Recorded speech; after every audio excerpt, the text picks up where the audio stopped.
Here we are in step 4 of the yarn braid style. In this step, I will be showing you how to do your yarn braids in a rush. So when doing your yarn braids in a rush, this is done just to simply make it appear as if your hair is completely finished.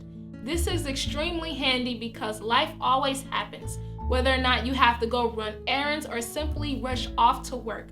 Sometimes you're not able to finish your style. So by doing your yarn braids in a rush, it makes it appear as if all of your hair is finished braided. So in order to do this type of style in a rush, you simply want to make sure that you do your yarn braids around the perimeter of your head. You want the thickness of your braids to be enough to cover up any hair that is undone. So right now it appears as if my hair is finished, but it's simply not.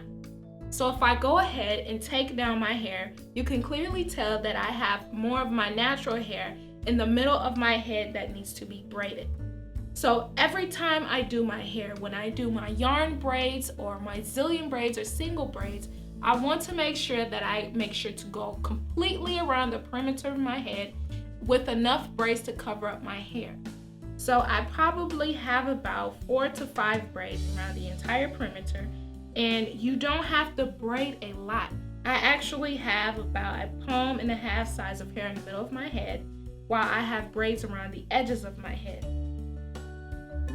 No one would ever be able to tell that your hair is not finished braided if you braid it enough around the perimeter to cover up your hair.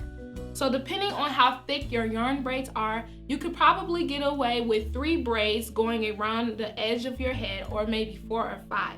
You just want to make sure that you have enough braids braided so that when you pull the hair over your hair, it doesn't look like your style is unfinished.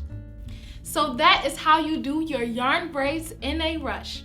In the next step, step number 5, I will show you the finished results to your yarn braids.